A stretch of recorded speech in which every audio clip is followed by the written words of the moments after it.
Hello, welcome back. So in this lesson, we're going to talk about how to build your portfolio and professional website, and as well as your resume. And then I am hoping that I will be able to give you an insight on what's the important of those marketing tools or stuff that you need to be ready with or prepare before you, so you can start or you can launch your professional career as a virtual assistant. So now, i-define and isa-isahin muna natin yung tatlo na yon. So una is resume, and then second is yung ating tinatawag na portfolio, and then third yung tinatawag natin na professional branding. So isa-isahin natin, i-discuss yun, and then kung ano yung mga magiging advantages nun sa inyo as a freelancer or virtual assistant. So ano nga ba yung tinatawag nating resume, and ano yung ang pagkakaiba niya sa portfolio? So ang resume po is a concise summary of all our skills, our experience, and our previous work history and personal details. So yun po yung tinatawag natin na resume. Again, yun po yung initial documents na sinisend out natin sa ating mga prospect clients or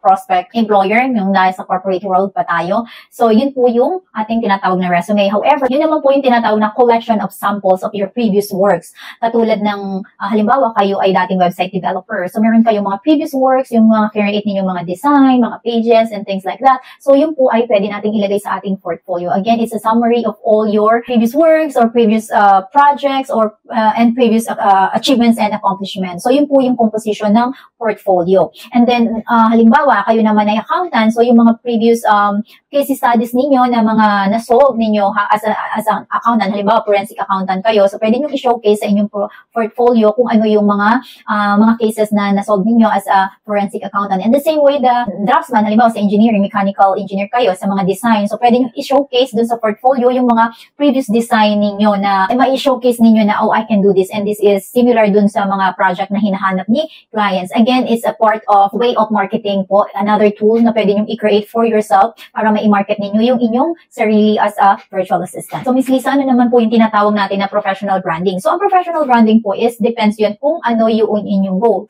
Katulad nga yan, sabi ko, kapag kayo mag-virtual assistant, you have to know your motivation and your goal first para kayo ay, again, nakalink kasi yan sa lahat ng steps na diniscuss natin previously and then sa mga succeeding lessons pa natin. Kasi po, kapag mag-create kayo ng inyong professional brand, i-showcase ninyo kung ano ba yung inyong product, inyong services, and expertise as a virtual assistant. And then para ma-build ninyo yung inyong professional brand, kailangan nyo gumawa ng website. Kung kayo ay gusto niyo magkaroon ng mas mataas na online presence, so I suggest na mag-create kayo ng website.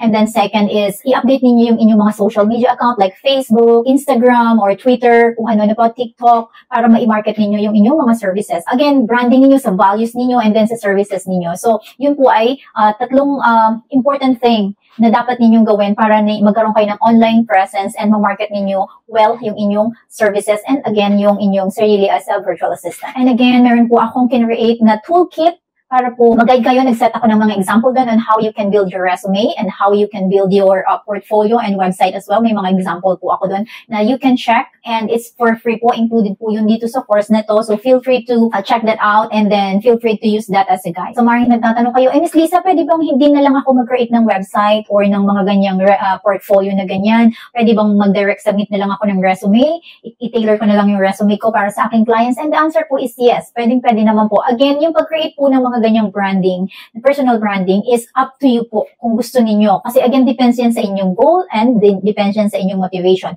If you are aiming to get more clients and to provide services to several companies, then I would suggest na create your own website and create your portfolio and tailor your resume, depends doon sa industries and sa niche na inyong tina-target. Kung kayo naman ay gusto ninyo ay maging parang employee lang, provide lang kayo ng services as independent contractor for single client, that's okay po. Pwede naman kayong mag-create ng resume, but I suggest as well na you create your own portfolio. Kumbaga, it's a way to market yourself, to encourage the customer, your potential customer, that you can do the job that you are applying for or whatever project you are hoping to engage with. So ngayon, yung professional branding naman kasi yan, it depends. Kung gusto mong magkaroon ng maraming clients, again, you can do that. Or if you are, depends, again pa rin yan sa niche mo. Kung ang niche mo ay website design, I would rather just build a website of my own so that I can showcase my previous works. Ilagay mo dun yung mga link, and then, you know, kapag may link ka, just send it to client, and then these are my previous works, and then they can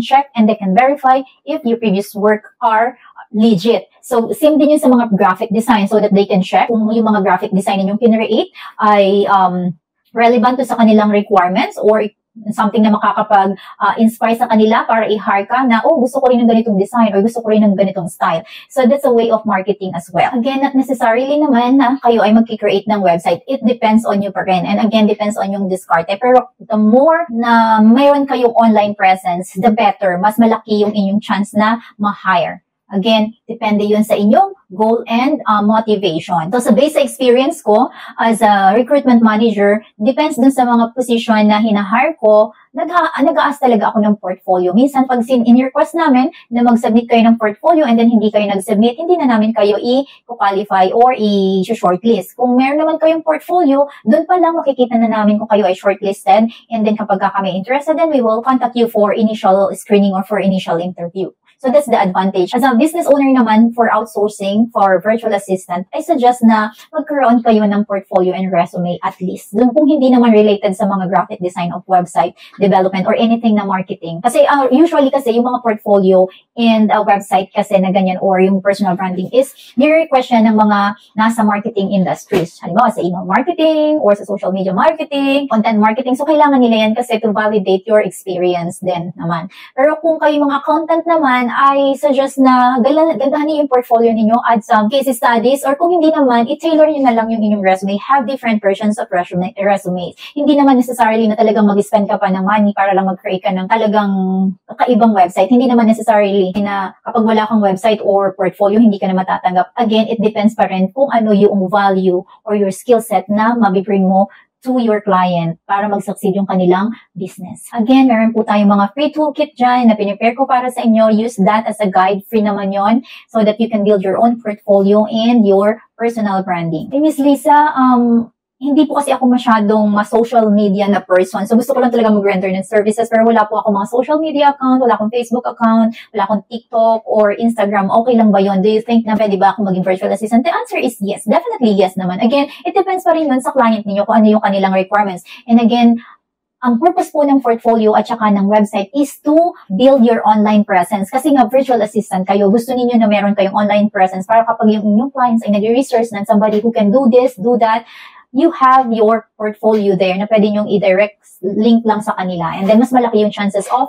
getting hired ninyo. Pero hindi naman yun necessarily. Again, ang makakapag-land ka rin sa inyo ng inyong first client is your ability to negotiate your price, your services, and things like that. But again, it's mainly for marketing of yourself and your services. In case naman na mag-decide kayo na mag-create kayo ng inyong online presence, diba, gusto niyo mag-create ng Instagram account or at least kung may Facebook kayo, i-build niyo maayos. Kasi guys, sometimes or most of the clients nowadays, ito yung na-observe ko sa mga clients ko as the owner of my Virtualera, outsourcing company ng VA. Ang napapansin ko sa kanila is they require Facebook account para ginagamit kasi nila yan for verification. However, kung ang inyong mga i-create naman ng Facebook is isa o dalawa lang yung inyong added friends doon or follower, magkakaroon naman ng impression si customer na, oh, baka hindi naman to, dami account lang to. So again, mas maganda pa rin gagamitin niyo yung inyong original Facebook account, pero make sure na kung ayaw ninyo makita nila yung ibang mga pictures doon or yung mga ibang post ninyo doon, that you think na makakapag-offend or change of mind ng client, I suggest na ayusin niyo yung settings. Kung dati nakapublic yung inyong profile, gawin niyo hanggat hindi kayo na-hire, i-private muna ninyo yung profile, sa kanya na lang i-public kapag na-hire na kayo, para lang hindi nila makita kung ano yung mga pinagpo-post ninyo dun sa Facebook ninyo, mga food or yung mga gala ninyo or yung mga inuman ninyo, yung mga friend ninyo, yung mga ganun. So, i-private ninyo yung mga ganun. Kasi again, kinagamit yung Facebook account or any social media account sometimes, or it nagiging majority of the time na ng clients to verify your authenticity as a virtual assistant. So, ngayon kung mag-create naman kayo ng social media account like sa Instagram, so gandahan ninyo yung pictures ninyo doon, gawin yung professional pictures, and then mag-post kayo doon ng mga previous work ninyo or yung mga services ninyo. And then again, yung mga magagandang bagay lang. Huwag na muna kayo maglagay ng mga kung ano-anong picture. Kung mga pictures na mga kakwelahan ninyo ng mga kabarkada ninyo, i-private nyo na lang para hindi nakikita ng client. Parang make it a professional one para kayo ay madaling ma-hire and then magkaroon ng interest sa inyo si client, at least na may invite kayo for initial interview. Kasi it's very crucial sa pagiging virtual assistant or kapag gusto niyo maging virtual assistant na ang first, ang ma-aim ninyo is yung ma-invite kayo for initial interview or magkaroon ng interest si client na, okay, let's talk, I'm interested. So, ganyan po. And also, kung ang goal naman ninyo is mag-outsource kayo, mag-create kayo ng sarili ninyong virtual assistant outsourcing, and then you should have your website para ma-showcase ninyo doon yung mga services ninyo, yung mga services and then mga industries na siniserve ninyo. So, it's important yun kasi baka isipin ni client na kayo apply by night, so hindi ka sila magiging interested sa iyo kasi syempre, ang gusto nila is yung reliable and legit talaga yung business dealings with you. Hindi yung basta-basta lang na kukuha lang kayo ng contract, tapos after contract, hindi na nila kayo mahagkila. So that's the difference. Again, ang pagiging virtual assistant is depends sa inyo kung gusto niyo magkaroon ng isang premium client lang, na parang employee kayo, magpo-provide kayo ng services 8 to 5, 8 a.m. to 5 p.m. or 8 hours a day, 40 hours a week. Okay yun, walang problema, virtual assistant pa rin yun. And depends yun sa goal niyo. Meron naman mga virtual assistant na talagang they are aiming for a higher and profitable business. So pwede naman yun. So again, marami ko consider ninyo. But branding, professional branding and marketing yourself is one way of reaching out to your clients. And mas maganda na magkaroon kayo ng better online presence para mas magkaroon kayo ng chances of getting your clients. And then again, ano-ano ba yung mga social media na kailangan ninyong i-create just in case na gusto ninyong maging successful as virtual assistant or makaland or maka-reach out ng inyong client. Una-una, again, you have to arrange your Facebook. Second, yung inyong Instagram. I am not sure about the TikTok kasi hindi naman talaga ako avid fan ng TikTok kasi parang sa akin is kung nagma-market kayo, kung ang inyong industries or one of your niche ay sa marketing, they might require you to have TikTok. Halimbawa, especially kung kayo ay more on selling products or services or marketing the website of your clients. And if it's part of your job or of the job description na naka-state dun sa job posting, then you should create TikTok account as well. So again, depends pa rin yan sa inyong niche and the services that you're gonna provide. And then, LinkedIn. It's very important na magkaroon kayo ng LinkedIn account. Kasi yung LinkedIn account is parang Facebook din yan, pero in a way na pang mga connection yon ng mga professional people. Kung baga nagpo-post din sila doon like Facebook, pero yung kanila doon is more on industries and professional related issues and topics yung mga pinag-uusapan nila doon and mga posting nila doon. And again, it's a one way or good way of connecting with your prospect clients or customers. Sa next video natin, pag-usapan natin yung how to find clients and and then we will discuss there why it's important to have a LinkedIn account kasi nga it can help you provide to connect with your prospect customer. So let's talk about how to create your portfolio. Again, to be able to effectively build your portfolio, number one, you have to select your best work. So, siselect mo lang yung inyong best work. And again, I always suggest to tailor your portfolio according to the company and the industries that you are applying for or you are targeting. Kasi every industries and every companies, they have their own sets of requirements and needs. And then you wanted to tailor your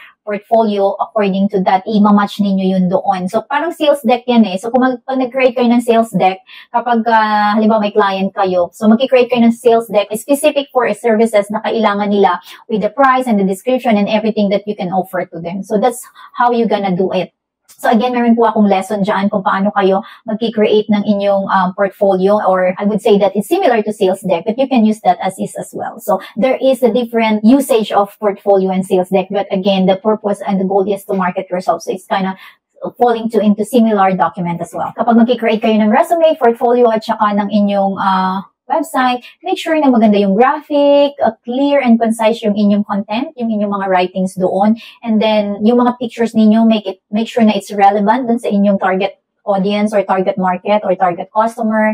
And then, high resolution siya, medyo shiny or glossy, whatever, na pwede kayong maka-attract ng attention ng inyong audience and i-highlight ninyo yung mga skills and specialization ninyo. Kung nasa graphic design kayo, gandahan niyo yung mga graphics. Kung kailangan ninyo mag-add ng mga animation doon, why not? Kung yun yung sa tingin nyo is makakatulong, and especially kung nandoon nakalagay doon sa job description or sa description ng hinahanap ni client. Again, kapag ka nagtitailor ako ng resume, and then I think na discuss ko din ito dun sa isa sa mga YouTube videos ko na how to create your resume is, again, you have to read the job description and again, retype or redo, tailor mo yung iyong resume, depends doon sa kailangan ng requirements. Kaya importante na nagbabasa tayo kung ano yung mga job posting or job ads or job requirements, project requirements ni customer or yung inyong prospect customer. And then kung mag-create naman kayo ng inyong personal branding like website, make sure na yung link is clickable and then hindi siya magkakaroon ng, kapag sinend nyo sa kay client, yung hindi si client magkakaroon ng feeling na baka mamaya spam siya or phishing link, diba? May mga ganun kasi. So, make sure na pwede nyo siyang i-rename, and then i-link ninyo i-connect ninyo yung link doon sa, ilagyan ninyo siya ng name instead na ang nakalabas lang is yung mga link na ganun. And then, again, choose your color, yung bright color or dark color, depends sa inyong personality. And again, depends sa niche nga ninyo, kung kayo ay nasa graphic design and web design, gusto ninyo maganda yung presentation ng inyong website. Kung hindi naman kayo nasa ganong industries or sa ganong niche, gamitin ninyo kung ano yung design of applicable sa halimbawa, accounting or engineering. So, gusto nyo maglagay ng mga design doon or pictures na mayroong mga engineering. Again, basta nandun yung information ng mga services ninyo, nandun yung mga previous works ninyo or show case studies, yung address ninyo, and then kung merong information kayong ilagay information about me or kung kayo ay group of virtual assistant, about us, and things like that. So it's just like the normal website. So that's the difference po kasi, again, ang pag-create ng portfolio at saka ng inyong online presence, depende yan sa inyong goal at sa inyong motivation kung bakit kayo gusto mag-switch into virtual assistant career. And then, and kapag naman talagang sobrang hindi kayo comfortable na mag-create ng website,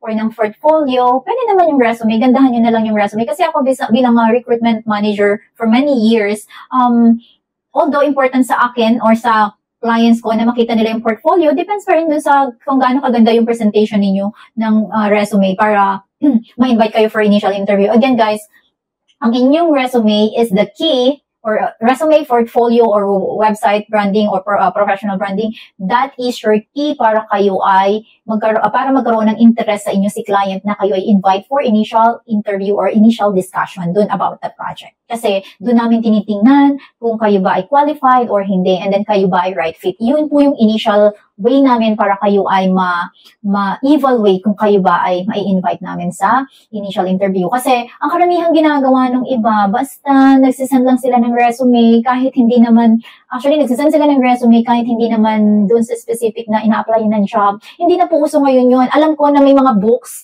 and may mga advice dyan na how to apply for a job, diba? So sabi, mayroon doon nakalagay na mag-submit ka ng sa mga may nakita ka dyan na job ads, mag-submit ka and then sabihin mo na ganyan na you're looking forward na kapag may opening sa kanila na right fit ka, na sana maisip nila na or mailagay nila sa kanilang system yung resume mo at makonsider ka nila sa future hiring nila.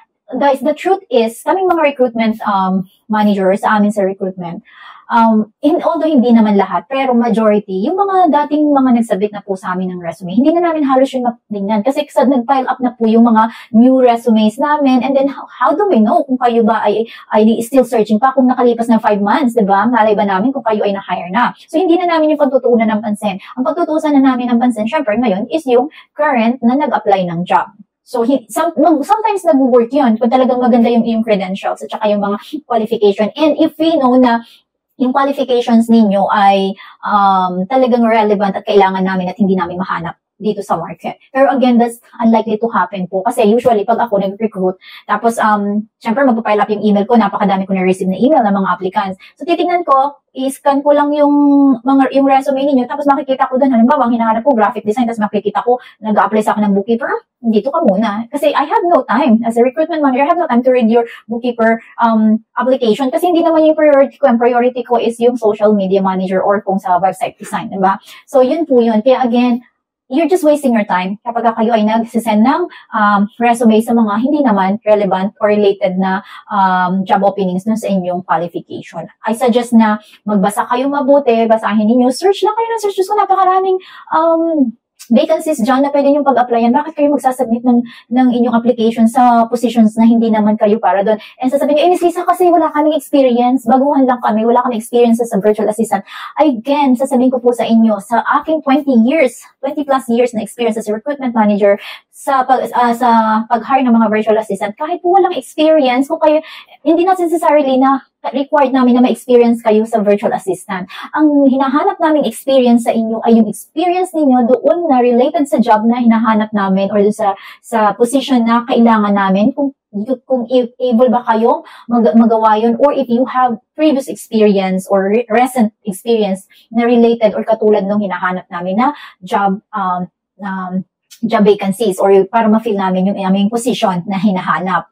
So, yun po yun. And then, when it comes to experience naman, not necessarily na kailangan namin ng somebody na nakapag-virtual assistant na hindi po. Ang ibig sabihin namin dun sa experience na yun is you have experience using the tools that we commonly use. Kasi, again, maraming clients ang hindi nag-i-invest sa training. Kasi kaya nga sila nag-hire ng professional at saka ng mga independent contractor is to cut off the cost for the training. Kasi mag-i-train pa ba naman sila ng 1 to 2 months para lang magamay ninyo, gamitin yung tools nila. Pero kung kayo ay able to learn on your own or before pa kayo mag-apply sa ganung position at mayroon na kayong experience, at least the basic navigation of that specific tool, it's your edge po para kayo ay ma-hire ka agad. So again, meron po akong mga pinipare na toolkit dyan para ma-check ninyo yung mga tools and mga commonly used tools per niche para po kayo ay magkaroon ng idea kung ano yung mga dapat ninyong pagtuunan ng pansin kung kayo ay may gap sa technology knowledge sa panahon ngayon as a virtual assistant. Again, hindi ko man maituro sa inyo lahat yun kasi ako,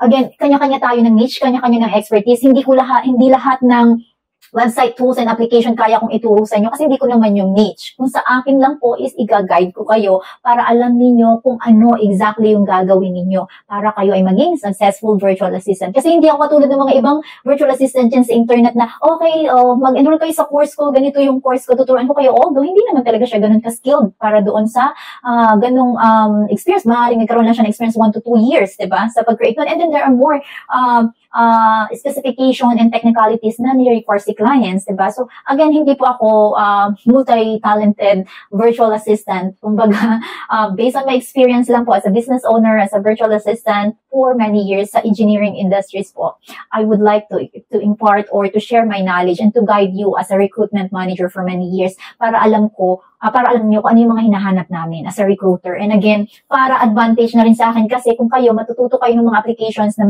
hinahanap ko, kahit wala kayong experience as VA, pero may experience naman kayo sa corporate office dito, is madali na sa akin kasi sa ngayon po yung mga hinahanap ko, mga engineers, mga accountants, and kung ano-ano pa mga positions na medyo higher level po ng managerial or executive level ng mga sa virtual assistant. Napakahirap po, napaka-rare kasi nga, unang-una, kahit kayo ay qualified, kahit kayo ay well-experienced at patong-patong ninyo yung diploma and certification, kung kayo naman ay walang knowledge sa mga tools and applications na yung nagamit, napakahirap po sa amin mag-decide para kayo ay ma-hire. And then kung ma-hire man namin kayo, medyo mababa yung initial offer namin sa inyo kasi we have to invest to your training pa rin, to get you accustomed dun sa mga tools and applications na gagamitin natin for the communication, for the project management, and other stuff for you to become a productive part of the company. And I think that's it for this lesson. And again, I created several toolkit na pwede ninyong tingnan o pwede ninyong i-check, use as a guide para kayo ay makapag-start ng inyong portfolio, ng inyong resume. May mga templates akong kinreate dyan para sa inyo. Those are free. And again, included yun sa course nito. And please feel free to use those templates and guide para kayo ay makapagsimula as a virtual assistant. And again, utilize ninyo lahat kung ano yung mga nandyan, mga commonly used tools kasi importante malaman ninyo yun. Hindi ko man maituro sa inyo lahat, but at least you have the right guide. You have the right information, resource para kayo ay makapag-start. And then again, sabi ko nga, sa is, kaysa ma-divert yung inyong attention na, hindi man yung social media media marketing, pero hindi naman talaga kayo passionate sa social media marketing kasi may other profession kayo. So, huwag kayong ma-confuse or ma-divert yung inyong interest and attention dun sa mga niche or sa mga new skills na nakikita ninyo sa social media. Maliligaw lang kayo ng landas. So, again, look on your own self, evaluate yourself, and then look on your core skills para yun yung inyong gamiting starting point para kayo ay makapag-offer ng services as a virtual assistant. And then use my tools and resources. The VA Helper, mga pinoprovide namin na mga resources para sa inyo, gamitin nyo yan. Those are free. And again, you can always book a call, one-on-one call, or you can join our weekly workshop session. It will be hosted by myself, yours truly, para ma-answer ko po yung inyong mga questions. And again, those workshop are advisable or recommended yun sa mga professional na up to now, they still don't know how to start or where or when to begin as a virtual assistant. That's it for this video, and on our next video, we will gonna talk about how to find your client. All right, see you there.